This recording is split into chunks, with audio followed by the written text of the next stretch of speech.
YTN 뉴스특보 이어가겠습니다. 국내에서 코로나19가 발생한 지 40일 만에 확진자가 3,000명을 넘어섰습니다. 하루 사이 800명 넘게 확진 판정을 받은 건데 발병 이후 최고치입니다. 지역별로 보면 여전히 대구 경북 지역에서 확진자가 크게 늘어나면서 총선을 앞두고 이 지역의 민심도 술렁이고 있습니다. 유용화 한국외대 초빙 교수, 이종근 시사평론가 두 분 모시고 관련 내용 살펴보겠습니다. 어서 오세요. 네, 안녕하십니까. 네, 안녕하십니까. 네, 오늘도 확진자 수 3,000명을 넘겼습니다. 사망자도 한 명이 추가됐는데요. 지금 앞으로 확산세가 당분간 이어질 것 같은데 정부 현재까지 대응 어떻게 보시는지 먼저 교수님부터 말씀해 주시죠. 이 확진자가 계속해서 증가세가 가파른 거는 네. 이건 우리가 좀 혼동하면 안 되는 것이 감염자들이 늘어나는 것이 아니라 정부의 대구 경북을 80% 이상 아닙니까? 또 거기서 신천지 신도들이 과반 이상을 차지하고 있고, 그러니까 초기 확진자 빨리 진단 키트를 통해서 초기 확진자들을 빨리 우리가 헤아려서 그들을 보호도 하고 격리도 해서 정상적인 국민과 그것을 차단시키려고 하는 것이죠. 그래서 이 초기 확진자들을 하여튼 할 수 있는 우리 의료 시스템이라든가 방역 시스템을 동원해서 최대한 이 확진 부분들을 우리가 만들어낸다라는 거 하나 하고, 두 번째로는 이제 정부에서 지금 계속해서 방역 당국에서 얘기하는 것은 개인 위생을 강조하고 있습니다. 개인 위생, 손 씻기라든가 뭐 마스크라든가, 그것은 결국 이제 그것을 분리하려고 하는 것이죠. 그러다 보면은 이런 초기 확진자들에 대한 보호와 격리 조치, 특히 대구 경북을 중심으로 하는, 그러다 보면 이것이 이제 연결이 안 되니까 정부 입장에서 봤을 때는 이번 주말 정도 되면은 어느 정도 가락이 잡히지 않겠느냐. 확진자가 늘어나는 것은 어떻게 보면은 당연한 수순이다, 이렇게 판단을 하고 있는 것 같아요. 근데 그것이 뭐 전국적으로 대구 경북 지역처럼 지역 감염이 다른 지역으로 옮아간다, 이러면 굉장히 심각한 상황이지만, 현재는 대구 경북의 지역 감염 문제를 국한시키고 전국구로 그걸 막아내고, 그리고 정상적인 국민들이 이 부분에 대해서 더 이상 감염이라든가 전염병에 확산되지 않는 이러한 방책으로 지금 나가고 있는 것 같아요, 현재. 네, 아직도 사실은 1,000명이 넘는 확진자의 그 감염 경로를 정확하게 판단을 못하고 있다라고 합니다. 그것은 현재 소극적으로 아직도 생각하고 있는 것이 아니냐. 즉, 심각 단계가 전국적 확산이 아니라 특정 지역의 전파다라고 지금 표현하고 있는데, 사실상 우리가 지금 수치에 대해서 너무 둔감해져 가고 있다. 30번 확진자까지 얼마나 우리가 조심스럽게 1번에서 30번까지의 경로를 추적해 가면서 한 사람 한 사람 늘어나는 것에 굉장히 경계를 보였잖아요. 그런데 이제는 사실 하루에 몇백 명씩 늘어나면서 다른 지역의 숫자에 대해서 너무 둔감해지고 있다. 즉, 서울 지역만 해도 54명이 넘어섰습니다. 그런데 만약에 대구 경북 지역만 제외하고 50명이 넘었다고 한다면 어느 시점을 다시 되돌려보면 굉장히 엄청난 숫자입니다. 50명 각각의 어떤 지역별로도 지금 30명, 20명, 10명 이런 숫자들만 하더라도 그 지역에서 이 대구 경북 또는 신천지와 연관이 없는 사람 숫자만 헤아려도 사실상 굉장히 큰 숫자이거든요. 제가 바라는 건 뭐냐면, 지금의 단계를 심각 단계라고 했는데 그 심각 단계가 사실은 경계 단계와 큰 차이를 보이지 않는다. 즉, 심각 단계라 하면 총리가 전체적으로 중대본을 꾸려나가면서 모든 것들을 통제하는, 중앙정부가 통제하는 그런 단계를 우리는 심각 단계라고 생각을 하고 있는데, 아직까지도 지금은 협조 단계, 협조를 해야 되고 각 부처별 뭐 그 협조 공문을 띄우고 이런 단계가 아닌가. 저는 다중 집회에 대한 지금 권고도 사실은 좀 더 높여야 된다고 봅니다. 정부는 앞으로의 4주가 가장 중요하다고 표현을 하고 있는데, 그 4주 동안 지금까지의 모습이 아니라 좀 더 확실하게 통제를 해야만 한다. 그래야 그 다음에 과도할 정도의 어떤 통제가 지금의 어떤 사태를 우리가 좀 더 적극적으로 극복할 수 있지 않는가 해서 아직도 좀 미흡하지 않나 하는 좀 아쉬움이 있습니다. 네, 각각 정부 대응에 대해서 좀 정리를 해주셨는데요. 여전히 그래도 대구에서 가장 많은 확진자가 늘어나고 있는 건 사실입니다. 오늘만 해도 800여 명이 넘지 않았습니까? 아무래도 신천지 대구교회 신도들에 대한 전수조사가 영향을 미쳤다고 봐야 되겠죠. 그러니까 지금 감염 경로가 파악 안 되는 사람이 있다 그러는데요. 그거 이제 뭐 다른 측면이 있는 것 같고요. 일단 우리나라의 한국에서 지금 이렇게 확진자가 많이 일어나고 코로나19라는 이 전염병의 감염이 확산되는 것은 기본적으로 신천지 교인이었다는 것을 우리가 부정할 수 없는 것이죠. 그들에 대한 종교 집단의 집단적인 발병, 집단적인 감염을 중심으로 해서 대구 경북에 확산이 됐고, 또 다른 지역도 마찬가지로 신천지 신도하고 접촉한 사람들이 지금 전국 곳곳에 나타나면서 이것이 나타나는 것은 아주 중심적인 문제예요. 그렇기 때문에 지금 신천지 신도들과 교인들을 차단하고 네. 그들을 전수조사하고 그들을 중심으로 확진 작업을 벌쳐나가는 것은 당연히 이것은 방역당국에서 해야 되는 일차적인 과제인 것이죠. 그렇죠. 그거를 만약에 등한시해 버리면은 어디서 이 문제에 대해서 근원을 찾고 어떻게 해결해 나갈 건가에 대한 방법이 없어져 버리는 것이죠. 네.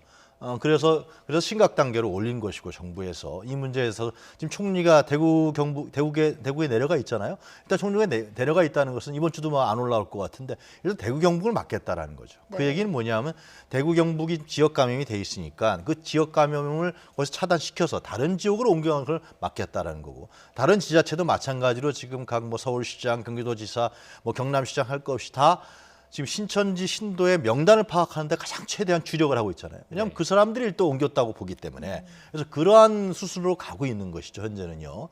그래서 이 부분을 정부는 모르겠습니다. 하여튼 향후 일주일이 고비라 그러는데, 거기서 나름대로 차단 부분들과 어떤 감염원에 대한 부분들을 분리시켜 나간다 그러면은 좀 완화하는 측면들이 있겠지만은, 만약 그 차단 부분을 제대로 못 해낸다, 그럼 다른 지역으로 간다, 이러면 상당히 국민도 불안할 수밖에 없죠. 근데 하나는 중요한 것은 뭐냐면은 국민들 스스로 지금 위생을 하고 있어요. 굉장히 손 씻기도 많이 하고, 그리고 마스크도 착용하고, 또 거리 두기도 하고, 웬만한 외출도 안 하고, 이런 부분들이 저는 이제 국민들이 사실상 이 감염병의 최전선에 있는데 국민들이 스스로 그런 걸 많이 하고 있기 때문에 상당히 약화될 확률이 상당히 높다, 그렇게 볼 수 있습니다. 지금 앞서 이제 교수님께서도 말씀을 좀 하셨는데, 이제 신천지 대구교회가 어떻게 보면은 그 이 현 사태에서 주요 그 발원지, 그러니까 확산 지점의 측면이 좀 있지 않습니까? 그런데 문제가 신천지 측이 이제 제출한 명단 자체의 신뢰성에 좀 문제가 좀 있는 것 같아요. 그래서 대구시도 지금 신도수를 속인 신천지 교회를 고발했는데 네. 이 감염병 예방법 위반 혐의로 일단 고발이 된 거죠? 네, 그렇습니다. 네네. 80조 벌칙조항에 의해서 신고 의무 위반이라든지 신고를 방해한 자, 강제 처분에 따르지 않은 자에 대해서 이번에 법이 통과됐죠. 지금까지 뭐 300만 원 이하의 벌금인데 강화됐죠. 강화됐죠. 네. 법이 강화된 법이 통과가 됐는데, 자, 이제 신천지 교회에 대해서 사실은 교회 자체가 지금까지는 수동적으로 움직여 왔습니다. 즉 정부에서 협조를 구하면 그 다음에 국내 신도들에 대한 어떤 명단을 넘기고, 또 예비 신자들의 명단을 넘기고, 이런 식으로 요구하는 단계별로 수동적으로 지금 대응하고 있거든요.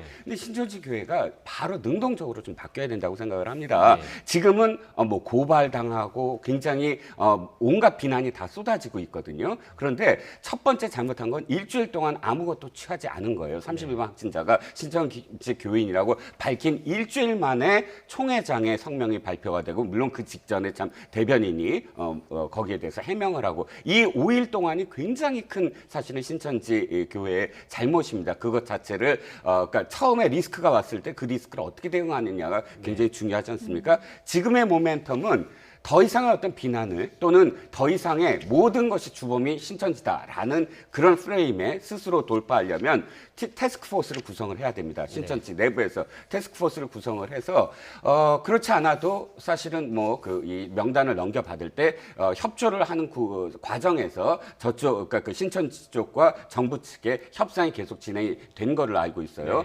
그것들을 좀 더 양성화해야 된다고 저는 생각을 하고요. 그래서 이 신천지의 이 어떤 상황들, 모든 구조는 신천지 내부에서 알 수가 있습니다.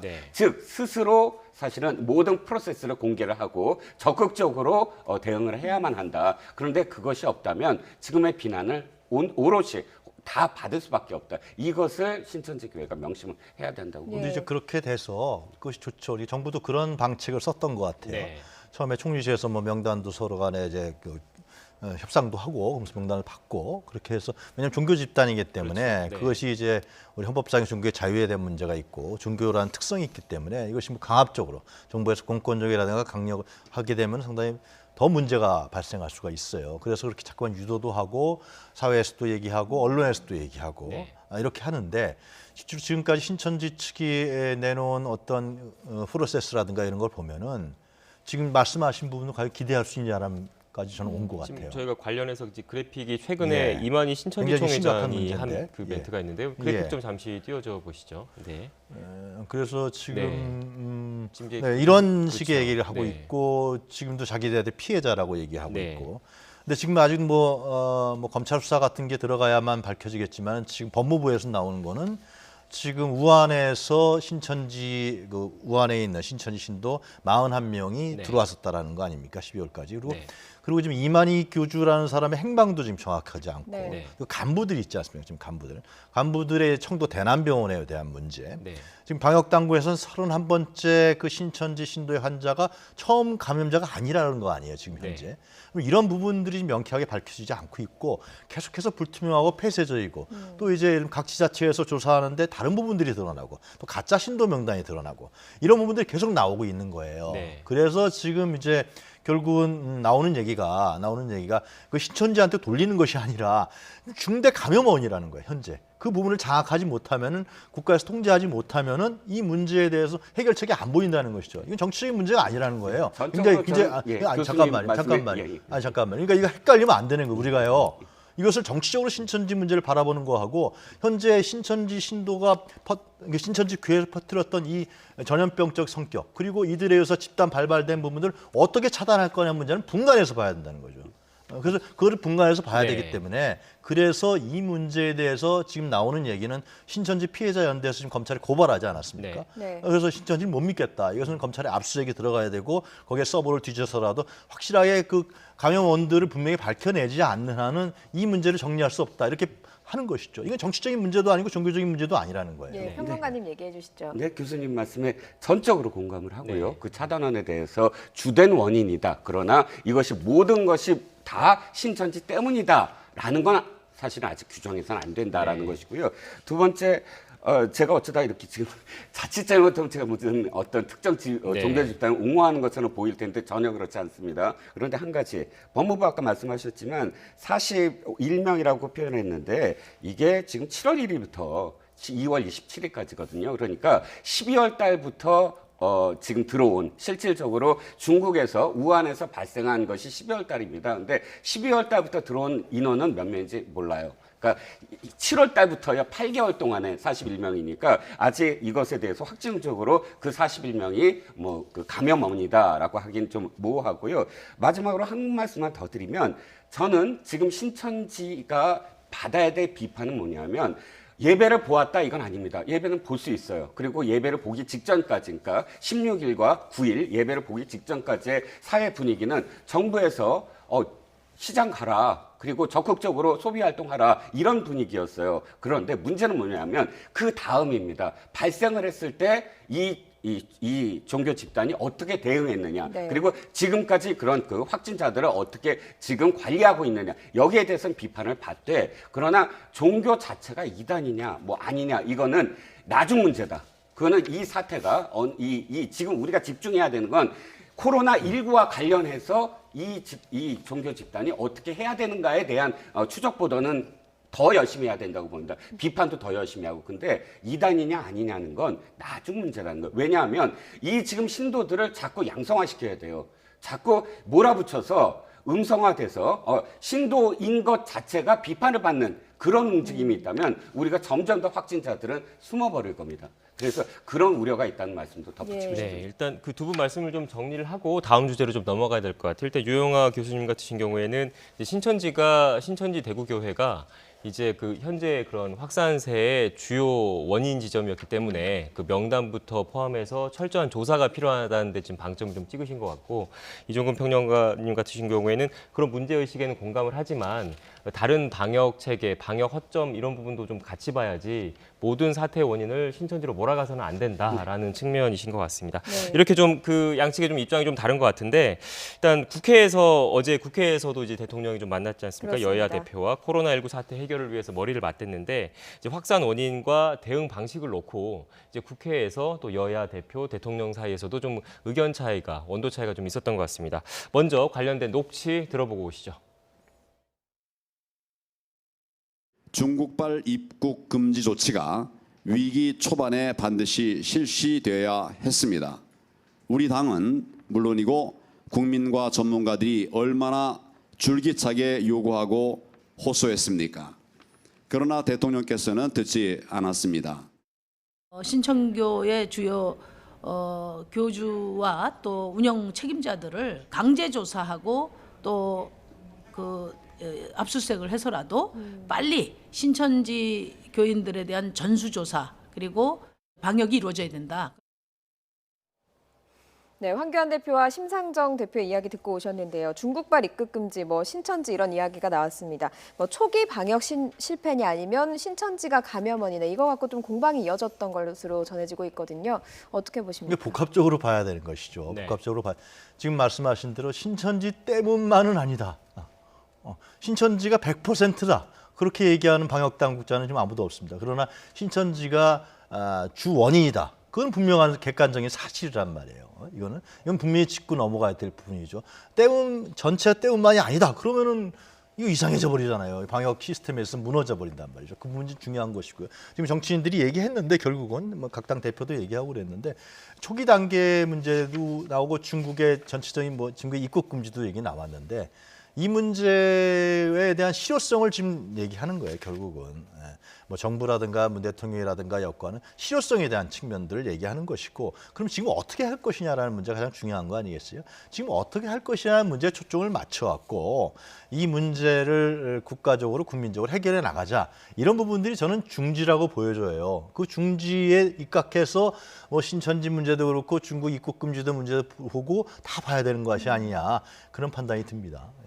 좀 자연스럽게 이제 중국인 입국 금지 그 말씀도 좀 나오고 하셨는데 이제 같이 묶어서 좀 말씀 좀 해주시죠. 네, 중국 입국 금지가 지금 현재 시점에서 꼭 필요하느냐의 논란은 사실은 전 불필요하다고 봅니다. 왜냐하면 그야말로 초기 문제였거든요. 네. 문 대통령도 확실하게 이렇게 표현하셨어요. 초기라면 몰라도 사실은 그 부분은 어떤 의미냐면 초기에는 했었어야 됐다라는 또 반증이기도 합니다. 문제는 이거예요. 어떤 리스크가 생겼을 때 그것을 극복하는 방법은 2S라고 합니다. 스피디하게, sufficient하게, 그러니까 가장 빠르게, 가장 충분하게. 정부도 초기에는 과도할 정도로 선제적으로 하겠다고 했습니다. 그러면 과도할 정도로 선제적으로 한다는 것과 입장이 살짝 바뀌어요. 그 다음에는 실효적으로 했다. 실효적으로 했다는 건 뭐냐면 모든 것을 과도하게 하는 것이 아니라 그 중에서 실질적으로 효과가 있는 부분만 따로 하겠다. 그러니까 과도하게 선제적으로 하는 것과 실효적으로 하는 것은 다른 얘기거든요. 그런데 그 중간을 보면 13일부터 정부의 태도가 확 바뀝니다. 13일부터 대통령이 이제 곧 이 종식될 것이다. 멀지 않아 종식될 것이다. 또 이인영 대표가 승기를 잡았다. 또 이 민주당 내에서는 당 대표와 또 대변인이 앞서거니 최고위원이 앞서거니 뒤서거니 세계에서 우리를 칭찬하고 있다. 이것이 바로 한 13일, 15일 요 사이에 일어났거든요. 네. 즉 선제적으로 과도하게 하겠다 해서 그 다음부터는 사실은 좀 방심을 했다라고 저는 보여집니다. 왜냐하면 그때부터 마스크도 안 쓰고 시장을 방문하는 정치들도 늘어났고 또 실질적으로 경기 부양을 하겠다. 초점이 그쪽으로 좀 흘렀거든요. 그런데 아쉬운 건 바로 그 대목이에요. 초기에 조금 더 엄격하게 해야 된다. 그러니까 대통령의 말씀이 거꾸로 진행이 됐다라는 게 아쉽다는 거죠. 지금은 처음에는 머지않아 종식될 것이다부터 시작을 해서 점점 위중해져서 지금은 엄중한 상황이다까지 갔거든요. 사실은 리스크가 생겼을 때 이 지도부에서는 가장 엄중한 상황이다부터 시작을 해서 점점 상황을 낮게 하면서 이제 머지않아 종식될 것이다라고 거꾸로 가야 되는 게 맞는 어떤 상황이다라는 것이죠. 그래서 초기가 굉장히 아쉽다라는 말씀 좀 드리고 싶습니다. 평론가님은 지금이라도 중국인 입국 금지 확대할 필요가 있다고 보십니까? 초기에는 필요 충분 조건이었는데요. 네네. 지금은 필요 조건 정도로 생각을 합니다. 그것이 충분하느냐, 그것이야말로 우리를 지금 현재 이 숫자를 줄일 수 있느냐라는 건 아니에요. 초기는 그게 가능했지만, 그러니까 아쉬운 부분이 거기서 있다는 거죠. 그러니까 정부의 방역 정책에서 문제점을 지적할 때 정확하게 지적해야 되는 거거든요. 네네. 그러니까 중국인 입국 금지 문제에 논란이 있어요, 실제로. 그리고 현재 전 세계 41개국 정도가 중국의 입국 금지를 취하고 있는 상황인 것이고. 그런데 이제 뭐냐면 정부의 입장에 봤을 때는 이건 지정학적으로도 워낙 가깝고 경제 문제가 아주 밀접하게 연관돼 있고, 그리고 한국 사람들도 많이 가고 비즈니스 창으로 간단 말이죠. 상시적인 상황이기 때문에 이 문제 관련해서는 방역 당국에서는 중국이 유입에 의해서 현재 문제가 발견된 부분들은 상당히 적다. 이런 입장 아니시죠. 그렇기 때문에 특별 입국 절차를 밟아서 했다라는 거예요. 결국은요.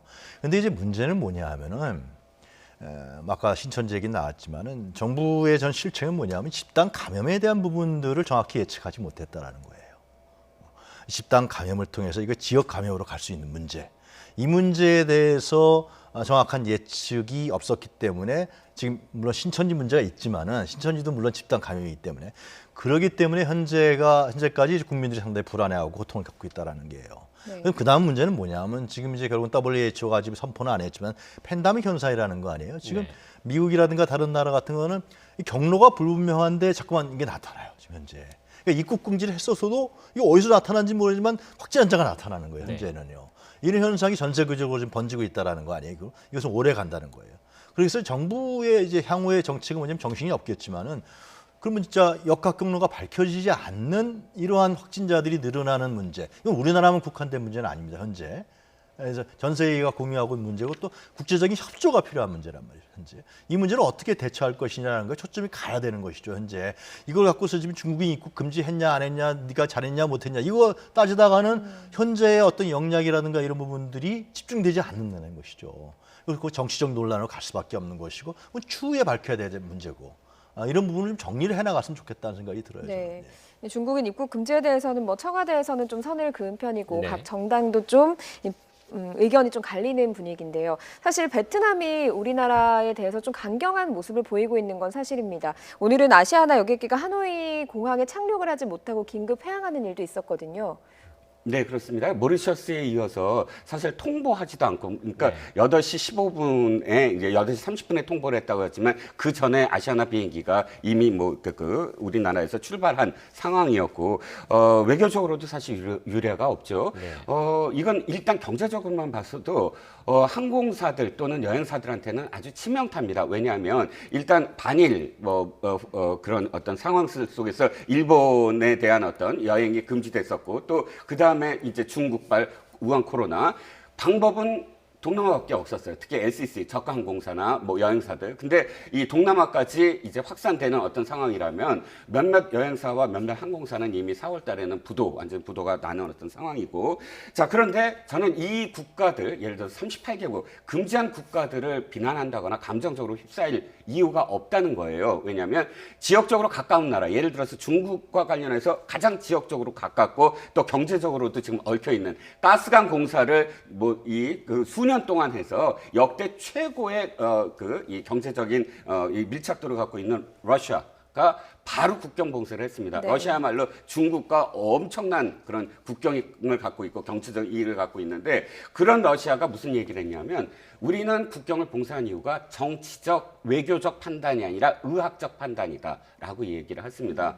중국의 황구시보가 이 지방 그 공항별로 우리 한국민들에 대해서 입국 규제를 할 때 황구시보가 한 얘기가 똑같습니다. 네. 우리는 지금 방역을 하고 있는 것이다. 네. 즉, 이 국가들이 무엇을 우선하냐면 우리는 섭섭할 수 있죠. 우리는 중국에 대해서 중국의 어려움은 우리의 어려움이다라고 얘기했는데 우리는 세계에 우리의 어려움을 자기의 어려움으로 생각하는 국가가 없다는 거예요. 그만큼 그건 뭐냐면 우리가 지금 의학적인 어떤 판단을 내려야 될 것을 자꾸 정치적이거나 외교적으로 해석하고 있지 않나 우리를 좀 반추해야 된다고 생각합니다. 네. 일단 지금 계속 이 중국인 입국 금지 그 얘기가 나오는 게 아마도 이게 이제 뭐 정치권의 입장, 정당별 입장을 떠나서 이제 시민들 사이에서 이렇게 나오는 얘기는 아무래도 이제 저희가 초기에 이제 우리는 중국인들 전면적인 입국 금지라는 걸 좀 자제하는 측면이 있었는데 이제 와서 역으로 우리 국민에 대해서 중국 내에서 우리 교민들 그리고 들어가려는 그 우리 국민들이 이제 피해를 보는 사례가 나타나니까 이게 뭔가라는 그런 심리적인 차원 부분도 좀 있는 것 같습니다. 그래서 좀 이어서 좀 질문을 좀 드릴게요. 이제 황교안 대표가 이제 어제 이제 다 연결선상에 있는 말이거든요. 이제 박능우 이제 보건복지부 장관의 그런 발언, 국회 발언도 문제가 있고 최근에 그 베트남이라든지 모리셔스라든지 이제 그 외국에서 갑자기 사전 통보도 없이 입국 금지 통보되는 사례가 좀 잇따르고 있지 않습니까? 그래서 우리 외교 당국이 과연 제대로 일을 하고 있느냐라는 그런 문제 제기, 문제 지적인 것 같아요. 그래서 경질 요구가 좀 나왔었는데 어떻게 보십니까, 교수님? 지금 보건복지부 장관을 네. 경질해서 어떡하겠다는 겁니까 네. 지금? 저는 정치공세라고 보여주고요. 전쟁 중에는 장수를 바꾸서는 안 아니 된다. 이런 그리고 말씀이신 장관이 거죠? 네. 말을 국민 정서에 맞지 않는 말을 네. 국회에서 했다. 이러한 비판을 할 수 있지만은 지금 박능구 장관이 예를 들면은 현재 보건 문제에 대하라든가 네. 방역 문제에서 소홀히 했다라든가 커다란 문제가 있었다거나 이런 건 아니잖아요. 네. 현재는 봤을 때는요. 그래서 이건 정부의 방역 정책에 대한 부분들을 비판할 수 있지만은 개인의 설화인지 하여튼간에 그 장관은 또 소신 있게 얘기한 것 같은데 네. 그걸로 해서 경질내는 건 정치적 공세라고 생각이 들고요. 네. 저는 외교부는 좀 문제가 있는 것 같아요. 네. 왜냐하면은 이게 정부도 심각 단계로 올리는데 상당히 고민을 많이 했던 걸로 알고 있습니다. 왜냐하면 심각 단계로 올리면 당연히 다른 국가에서 입국 제한이라든가 입국 금지 조치가 나올 수밖에 없는 겁니다. 네. 이거는. 그렇죠. 예. 그리고 특히 어떤 데서 입국 금지 조치가 나오냐 하면은 지금 자기네 방역 시스템이 굉장히 미비한 나라들. 지금 보세요. 70여 개국 중에서 31개국은 입국 제한이고 네. 나머지 한 30-40개국이 지금 입국 금지안이에요. 네. 방역 시스템이 굉장히 자신이 없는 자신이라보다 능력 자체가 그러니까 입국 금지나 입국 제한은 자국의 방역 능력 시스템에 따라 살 수밖에 없는 거거든요. 네. 그런 나라들이 하고 있단 말이죠. 그런 부분들은 이미 사전에 좀 외교부에서 파악을 해서 뭘 열심히 지금 하고 있는 것 같은데 그런 부분에 대해서 선조치를 하고 설명을 하고 대비를 해나가는 부분들이 지금 상당히 취약했다라는 겁니다. 그래서 이런 부분에 대해서 향후에는 베트남 문제가 터진 건데 향후에는 이런 부분에 대해서 어떻게 할 것이냐는 문제가 있는. 왜냐하면 이거는 경제라든가 교육 문제가 또 교역 문제와 밀접하게 관련이 있기 그렇죠. 때문에 이런 부분들은 외교부가 좀 집중을 해서 선제적 대응들을 해나가고 그러나 반면에 미국이나 일본이라든가 선진 유럽 같은 경우에는 지금 입국 금지는 없잖아요. 베트남도 잘 얘기를 해서 제 생각에는 네. 거의 삼성에서 많은 투자를 한 걸 알고 있습니다. 입국 제한이라든가 이런 조치를 바꾼다든가 그렇게 하면 설득을 하는 그런 과정들이 좀 필요하겠죠. 예. 근데 재난이 벌어졌을 때 두 가지를 해야 됩니다. 정부는 뭘 해야 되냐면 첫 번째는 상황을 통제해야 됩니다. 상황을 잘 관리하고 있다는 것을 계속 국민한테 보여줘야 국민들이 정부를 신뢰할 수가 있거든요. 그렇죠. 네. 두 번째는 정보를 통제해야 됩니다. 정보를 통제한다는 게 마치 아까 어떤 일당 독재인 국가가 정보를 이렇게 갖고 쥐고 투명하지 않게 한다는 뜻이 아니라 불필요한 정보가 확산되지 않도록 미국의 CDC라든지 그러니까 통제 본부가 다 일어나야 된다. 그러니까 메시지를 일어나야 된다. 다시 말씀드리면 정부에서 하는 메시지를 관리해야 된다는 거예요. 네. 메시지가 관리되지 못하면 역시 정부의 신뢰도가 떨어져서 가짜 뉴스가 횡행하게 됩니다. 가짜 뉴스는 언제는 있는데 왜 가짜 뉴스가 횡행하게 되냐? 정부의 메시지 관리가 안 됐을 경우에요. 네. 즉 박능후 장관의 박능후 장관은 당시에